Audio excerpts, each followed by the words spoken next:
Hello, welcome to Business Incorporated. I'm Ladi Williams. Coming up today,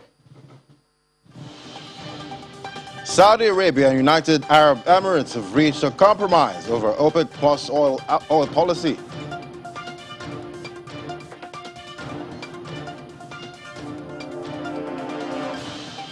And diamonds worth $140 million vanish in Zimbabwe.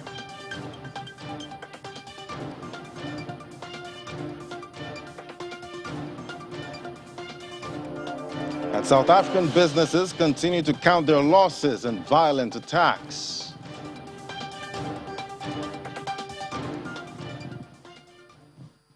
All right, let's look at intraday market numbers in Africa, which are mostly in the green except the market in Nigeria. The GSE in South Africa jumped 1.21% despite the unrest that has devastated businesses, while the NGX index is down 0.12%. The market in Egypt was in positive territory, up 1.78%, while Kenya ended Tuesday's session positive, up 0.23%.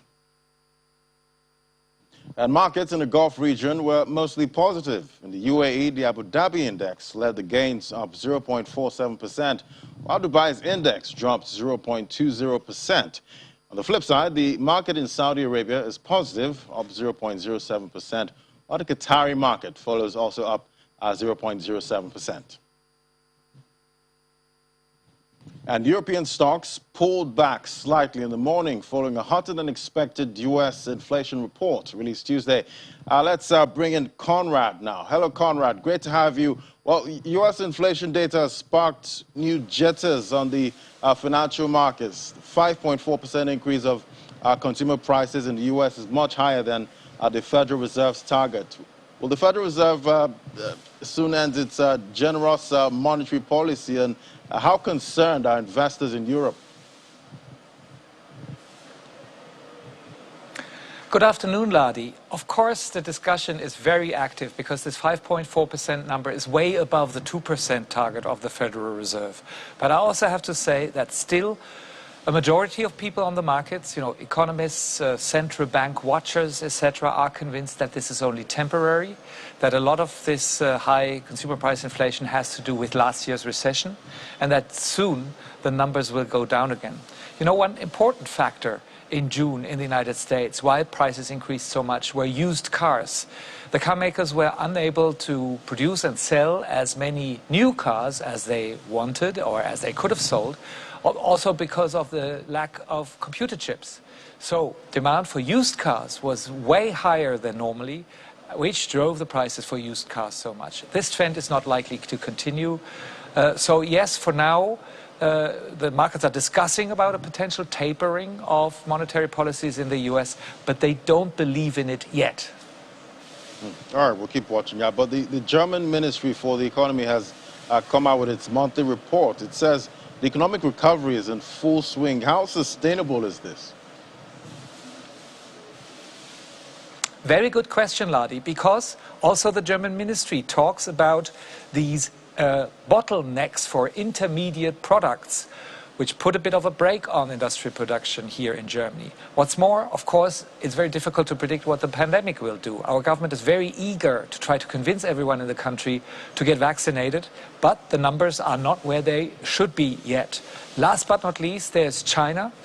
After the People's Bank of China lowered the reserve requirements for banks when they lend money, which is a step, of course, that's meant to encourage lending, a bit of a discussion in China and around China has started about the state of the economy there. Some bearish economists say that China might be in some late-stage stagflation and that soon real estate exports might drag the economy down. If that were the case, of course, it would hit our German economy very much because Germany has so much business with China.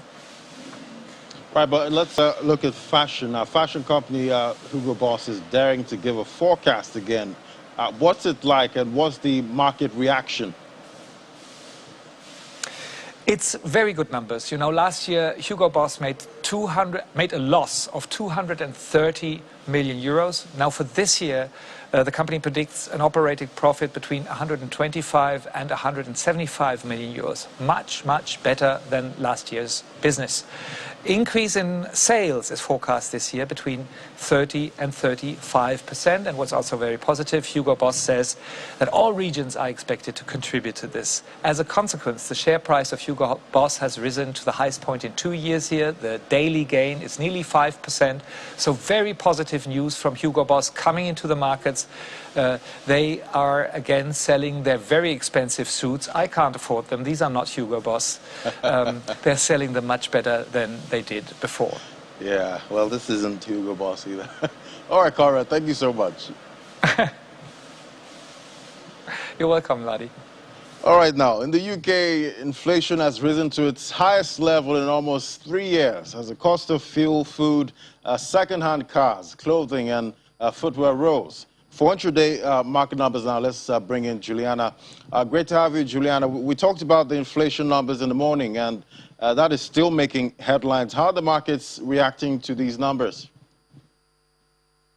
Good afternoon, Laddie. Well, the FTSE's very much in the red at intraday. This is driven partly by fears about the fueling Delta variant of COVID cases here in the UK, currently 15 times higher than they were a month ago. So there's lots of anxiety surrounding that. But, you know, as you were just discussing with Conrad in Frankfurt, inflation is very much high up on the agenda once again. Yesterday, it was triggered by that 13-year high of CPI in the US of 5.4%. And this morning, the Office for National Statistics have revealed that in the month of June, inflation rose to 2.5%. This is from 2.1%. Economists had kind of priced in 2.2%. So this is the third consecutive month that it's increased above the Bank of England target, which is at 2%. Again, lots of economists across the world, again, central bankers, do believe that this is transitory, that CPI will peak at 3% before it suddenly falls down again. But not everybody thinks that. A lot of economists, particularly the outgoing chief economist, pretty vocal, Andy Haldane, he believes that inflation could rise to as high as 4% in the UK. So there are pressures growing on the Bank of England to start tightening up its monetary policy, to start tapering in quantitative easing, which currently stands at about £895 billion. It's not the case yet. The Bank of England say they are watching it pretty closely, but considering that we just had a look at GDP figures for the month of May, showing that GDP rose, it slowed growth at about 1.5%. The economy isn't in the clear yet, so I think they're going to be holding their horses. To have a look at the numbers, the FTSE All-Share is down 0.58% at intraday. The FTSE 100 is also down by 0.52%, and the FTSE 250 is down by 0.67%. In the currencies market, the British pound is up on the US dollar by 0.49%, up on the euro by 0.31%, and up on the Japanese yen by 0.41%. I think sterling rose at even the thought of higher interest rates, which are currently at the historic low of 0.1%. Right. But how's the average pay rise, you know, compared to inflation rates in the UK? Well, there wasn't much talk about that when it comes to the inflation figures, but there was a rise. We do usually get a rise every fiscal year of the national living wage, currently standing at £8.91 per hour, up from £8.72. That was a rise of 2.2%. So at the time when that was delivered, it was just nearing inflation. Of course, we're much further above that. I think the main sticking point when it comes to wages has got to be about what's happening with nurses. The British government put forward a plan to increase public servant pay by just 1%, which is pretty shocking. And everybody, particularly the opposition Labour Party, are asking Prime Minister Boris Johnson and the Treasury to reconsider that, mullings whether or not there will be a potential strike by doctors, something we haven't seen for decades here in the UK. So that's a massive concern. And then I I believe it was you and I, Laddie, that were discussing the fact that the wealth gap between those who are the richest and those who are the poorest in the UK continues to grow, particularly during the pandemic, when, of course, consumer spending has been erratic because of the lockdown and the restrictions. All right, let's look at fashion. Now, online fashion retailer Boohoo has struck a deal with Kuwait's Al Shaya Group to sell its brands in franchise Debenham stores and online in the Middle East. Are you getting any sound bites about this?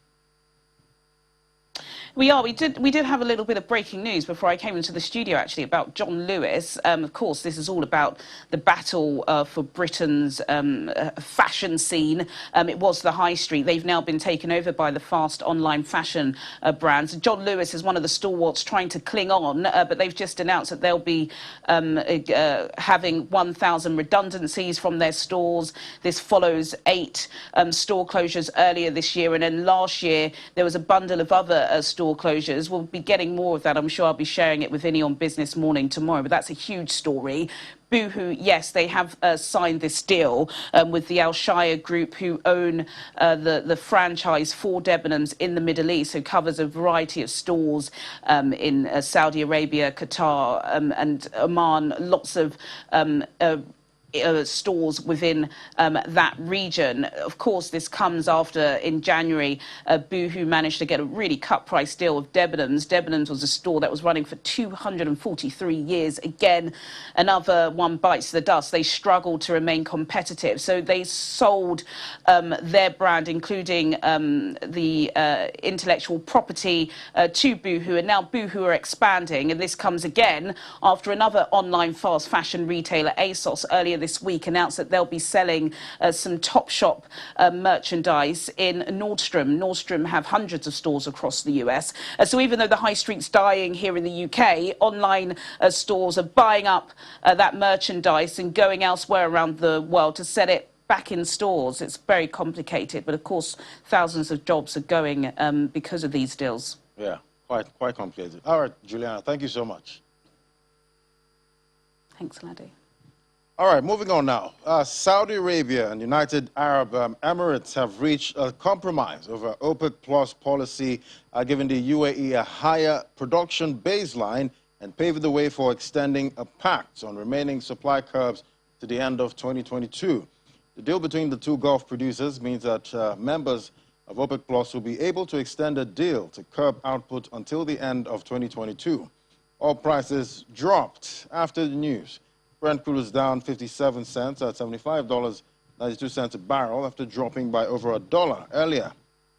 West Texas Intermediate was off by 58 cents at $674.67 a barrel.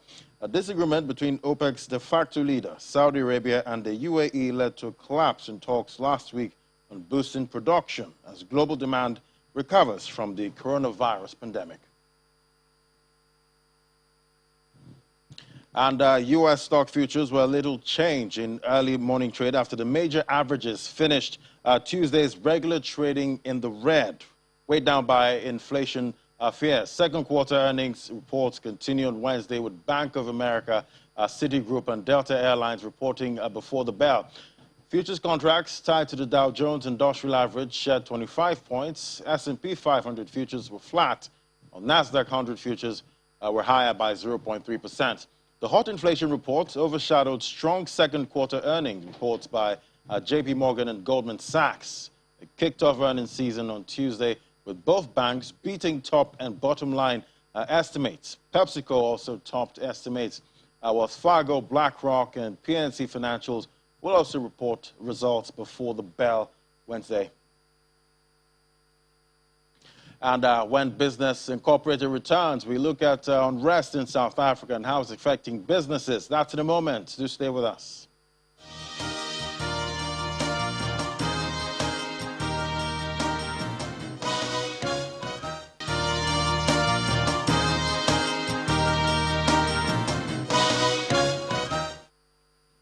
All right, let's take a look at what's happening in South Africa. Now we'll bring in Matt Kindiger, Associate Practice Lead, Sub-Saharan Africa and Frontier View in London. Great to have you. Great. Thanks for having me on the show today. Yeah, so what does Zuma's imprisonment and subsequent, unrest tell us about the country's political landscape? Yeah, certainly. So there are a few things that these recent developments reveal about the landscape in South Africa. So, firstly, when we look at the Constitutional Court ruling, it's really quite a good sign regarding the impartiality of the courts and the rule of law in South Africa. It sends a very positive message to investors that even the former president of South Africa can be held to account. Secondly, the ruling. Or the recent policy changes announced by President Ramaphosa illustrate the greater political momentum that we are seeing behind sort of economic reform and a more reformist agenda. So that's another thing to bear in mind. But thirdly, I would say the unrest the unrest that has erupted in recent days really has shone a light on the tense climate within the ANC, and it's a very public manifestation of the conflict that's going on within the ANC between pro-Ramaphosa factions and pro-Zuma factions. What it means is this increases the risk, in our view, of a factional split within the ANC over the next couple of years. The timing is still very uncertain, but there is a risk of it happening. And this greatly complicates the outlook for the next election, which is going to take place in 2024. So certainly a couple of things to bear in mind and to monitor over the next couple of years. All right, Matt, just hold on. Let's just take a look at this report on what's happening in South Africa. It started yesterday around about this time, where residents started gathering outside. And I went to them and speak to them about actually what is it that they want. They said no, they want the president to be released. But to my surprise, it's not actually about Zuma. It's just a camouflage. This is just a criminality, because now they started now damaging, the shops, and eventually they targeted almost everything. Now I'm surprised that even the banks also they're being vulnerable for what? Because if you damage a safe, what is it that they found? They found nothing in the safes, But really, the damage that is here is massive. Millions and millions of rents. That it's not going to recover anytime soon. But we'll see as time goes on how we're going to recover. Are you engaging with the owners of all these businesses? What are they saying? The owners of the businesses are actually at the moment they're worried. They're even afraid to come around, because as they can see on TV what is happening around, probably maybe from tomorrow and Thursday, they'll be coming out to come and assess. But at the moment, it's very, very tense and dangerous. All right, Matt, that paints a picture right there. Businesses are suffering. But could the violence, derail President Ramaphosa's economic reforms? Yeah, so this is a big question about what this means about the future for economic reforms in South Africa. So recently the government has has introduced quite a few significant economic reforms, including the privatization of South African Airways, the partial liberalization of the electricity generating sector. These are both reforms that are essential to get the economy off the ground, but also to ensure that businesses are convinced by the economic reforms taking place in South Africa. So in terms of what this unrest means, so it's probably going to result in a bit of a slowdown in the government's reform agenda. And this is because the government will have to take stock of what's happening within the ANC, and it will have to make sure that it is not alienating pro-Zuma factions within the ANC over the next 3 to 6 months.